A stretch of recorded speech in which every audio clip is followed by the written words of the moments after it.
एक बाप इतना मजबूर हो गया कि उसकी आंखों में से आंसू बह निकले एक बेटे की याद में? आज क्यों माँ बाप इस तरीके से तड़प रहे हैं? क्यों ऐसे शब्दों का यूज किया जा रहा है कि कुछ भी अगर मेरे पति को कोई कुछ बोलेगा तो मैं फाड़ दूंगी, ये कर दूंगी, वो कर दूंगी? क्यों ऐसे शब्दों का सोशल मीडिया पे अपलोड मतलब आप लोग पब्लिक कर रहे हैं? जो आपसी झगड़े थे वो आज सोशल मीडिया पे क्यों आ रहे हैं? दिखा रहे हो, अच्छी बात है, आप लोगों को, आपको लगता है इस चीज से सिंपैथी चाहिए, पर ये सिंपैथी नहीं है, ये आपके अंदर का दर्द है जो आज को ये पता है कि अंकल बहुत कम वीडियो में आते हैं और बहुत कम बोलते हैं।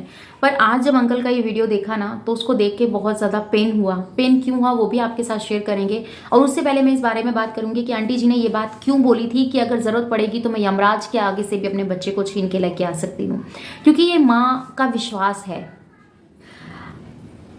एक बात मैं आपसे पूछना चाहती हूँ, क्या बेटी की शादी होने के बाद, जैसे अभी कुछ लोग इस चीज़ को उठा रहे हैं ऑब्जेक्शन कि बेटी की शादी हो जाती है क्या माँ का हक खत्म हो जाता है?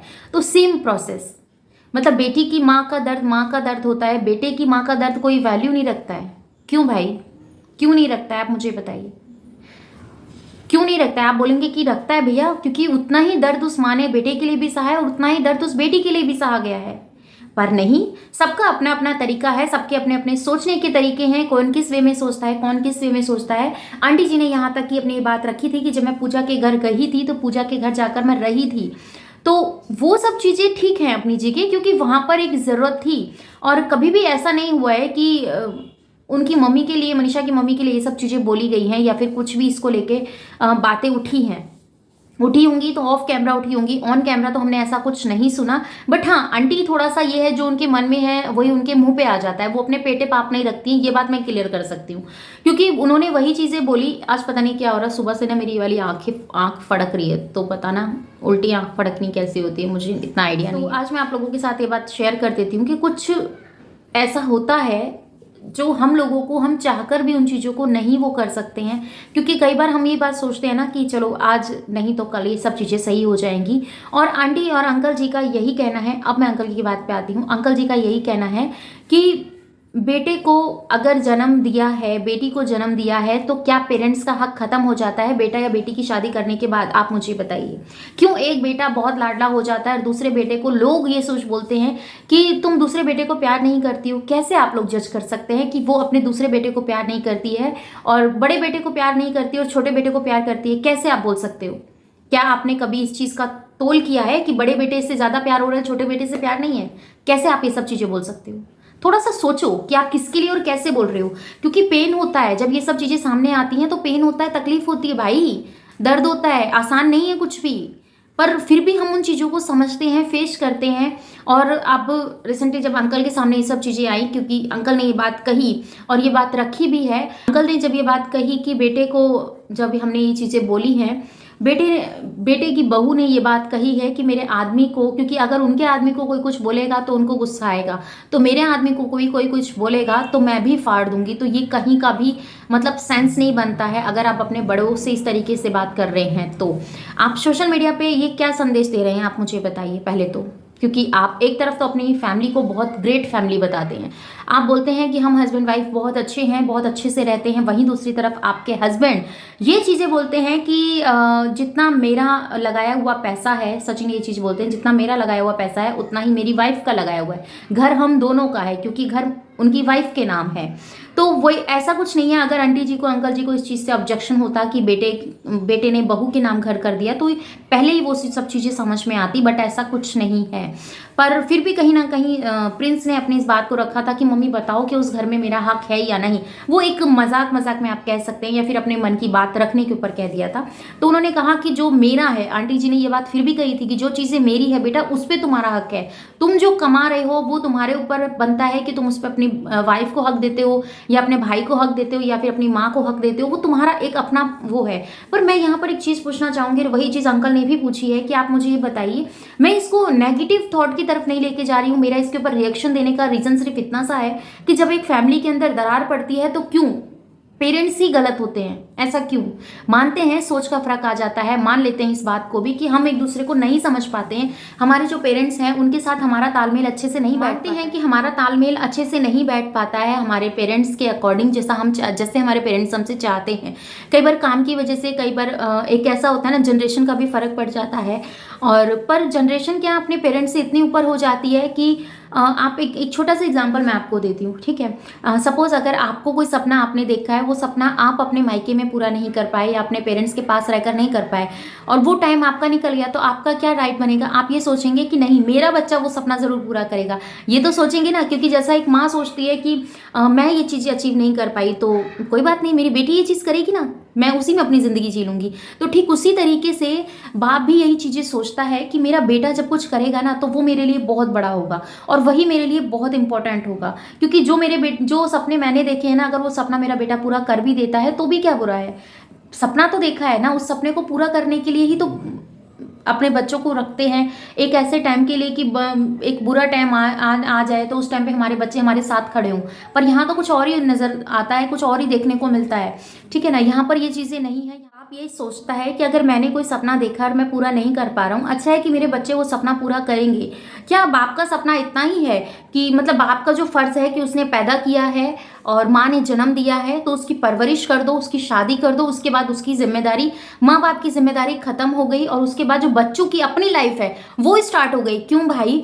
आपके प्रति आपके पेरेंट्स के ऊपर कोई रिस्पॉन्सिबिलिटी नहीं है क्या? आप मुझे बताइए। अगर ऐसा है, अगर ऐसा आने वाली जनरेशन ये सोचती है कि पेरेंट्स हमारे ऊपर बोझ हैं, और ये हो रहा है, ये इस फैमिली के लिए नहीं कह रही हूँ मैं, ये हर फैमिली में यही चीज़ें हो रही हैं। पेरेंट्स एक्सेप्ट करते हैं, अपने बच्चों के साथ उम्मीदें लगाते हैं कि हमारी ये उम्मीद पे हमारा बच्चा खड़ा उतरेगा, पर बच्चे को एक एज में जाके प्यार हो जाता है, प्यार सिर चढ़ के बोल जाता है पेरेंट्स कौन है और भैया फिर कौन है, फिर कोई मैटर नहीं करता है। तो अगर ये बात गलत है तो मुझे कमेंट में ज़रूर बताइएगा। मुझे तो ये चीज़ें, क्योंकि जितना मैं अपने आसपास, जितना आपने आप यूट्यूब पे भी, सोशल मीडिया पे भी आप देखेंगे तो भी आपको समझ में आ जाएगा कि कितना ये सब चीज़ें हो रही है। और वही चीज़ें अंकल जी ने ये बात अपनी क्लियर की है कि जो है जैसा है। और क्योंकि अंकल को ये बात सबसे ज़्यादा खटकी है, मैं आपको बता दूं कि मेरे पति को अगर कोई कुछ बोलेगा तो मैं फाड़ दूंगी बीच में से। ये जो टोन बोली गई है, जो वर्ड बोले गए हैं ना, वो बहुत चीप वर्ड हैं।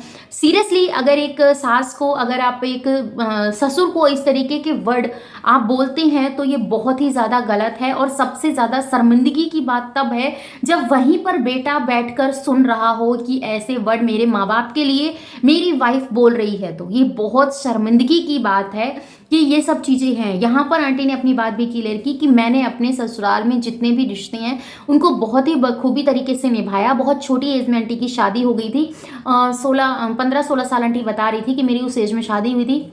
फिर भी मैंने अपनी फैमिली के लिए अपने घर के अपने गहने बेचे और कि मेरे परिवार में सुकून बना रहे और आपसी प्रेम बना रहे, क्योंकि एक जिम्मेदारी थी अंकल के ऊपर। वो अंकल और आंटी ने दोनों ने मिलके बहुत अच्छे से बनाई। ऐसा नहीं था, चाहते तो वो लोग भी अपनी फैमिली को छोड़कर अलग जाकर रहने लग जाते, एक अलग जाके अपना बनाते, कुछ भी करते। गलत कह रही हूँ तो बताओ, कर सकते थे वो भी, पर नहीं, उन्होंने अपने परिवार को अहमियत दी। उन्होंने अपने परिवार को, अपने परिवार की जिम्मेदारी जो उनके पेरेंट्स ने उनको दी, उन्होंने बखूबी तरीके से निभाई। हर जगह माँ बाप गलत नहीं होते, कुछ जगह बच्चे भी गलत होते हैं, ठीक है।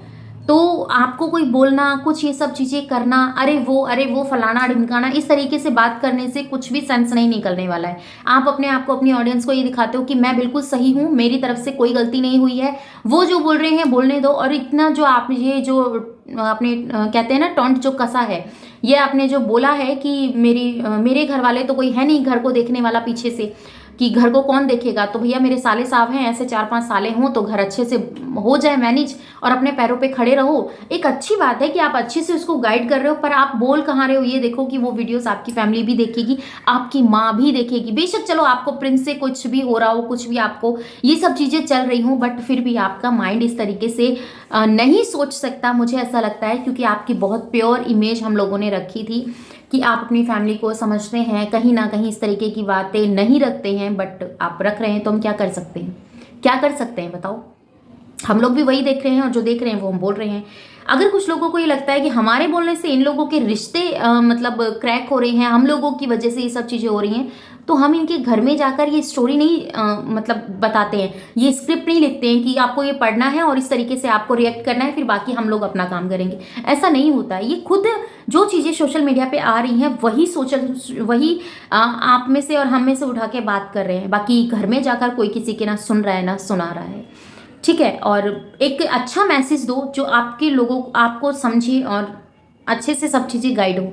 ऐसा नहीं कि आप कुछ भी बोल रहे हो, कैसा भी बोल रहे हो और घर घर की कहानियां बना दिया है, सास बहू का सीरियल टाइप कर दिया है व्लॉग चैनल को, तो वो एक अलग ही पॉइंट जा रहा है। बट मेरा यही कहना है कि आपके पेरेंट्स हैं, आपको अपने पेरेंट्स को वो रिस्पेक्ट तो देनी चाहिए एटलीस्ट। घर भोज में आपने अगर अपने पेरेंट्स को बिठाया, वो रिस्पेक्ट दी, तो उसके बाद क्या आप उनके कपड़े फाड़ेंगे बाद में? ऐसा तो कहीं भी नहीं है ना। आपके पेरेंट्स आपके लिए रो रहे हैं, आपके पेरेंट्स आपको ये बोलते हैं कि एक एक महीना हो जाता है, हम तरस जाते हैं उसकी आवाज़ सुनने के लिए। क्या हम उसका व्लॉग देख के इस चीज़ को संतुष्टि कर लें कि हाँ बस वो बच्चा ठीक है तो ठीक है? उनकी अपनी आपसी कोई बात नहीं है, आपसे कुछ जानना पहचानना नहीं है। आपकी क्या राय है, उनकी क्या राय है? क्यों एक बाप आज इतना मजबूर हो गया? क्यों एक बाप इतना मजबूर हो गया कि उसकी आंखों में से आंसू बह निकले एक बेटे की याद में? आज क्यों माँ बाप इस तरीके से तड़प रहे हैं? क्यों ऐसे शब्दों का यूज किया जा रहा है कि कुछ भी अगर मेरे पति को कोई कुछ बोलेगा तो मैं फाड़ दूंगी, ये कर दूंगी, वो कर दूंगी? क्यों ऐसे शब्दों का सोशल मीडिया पे अपलोड मतलब आप लोग पब्लिक कर रहे हैं? जो आपसी झगड़े थे वो आज सोशल मीडिया पे क्यों आ रहे हैं? दिखा रहे हो, अच्छी बात है, आप लोगों को आपको लगता है इस चीज से सिंपैथी चाहिए, पर ये सिंपैथी नहीं है, ये आपके अंदर का दर्द है जो आज फूट फूट के निकल रहा है। अब इसके पीछे क्या है क्या नहीं है मैं जरूर आपसे नेक्स्ट वीडियो में बात करूंगी, तो प्लीज इस वीडियो को जरूर देखिएगा और इस वीडियो को ढेर सारा प्यार दीजिएगा। Bye bye, love you, thanks for watching, जय श्री कृष्णा, राधे राधे। और आपको क्या लगता है कमेंट सेक्शन में मुझे जरूर बताइएगा। मिलती हूँ नेक्स्ट वीडियो में। तो सब्सक्राइब कर लीजिएगा, वीडियो अच्छी लगे तो लाइक एंड शेयर कीजिएगा। इस वीडियो के रिगार्डिंग कोई भी क्वेश्चन हो कमेंट सेक्शन में देना मत भूलिएगा।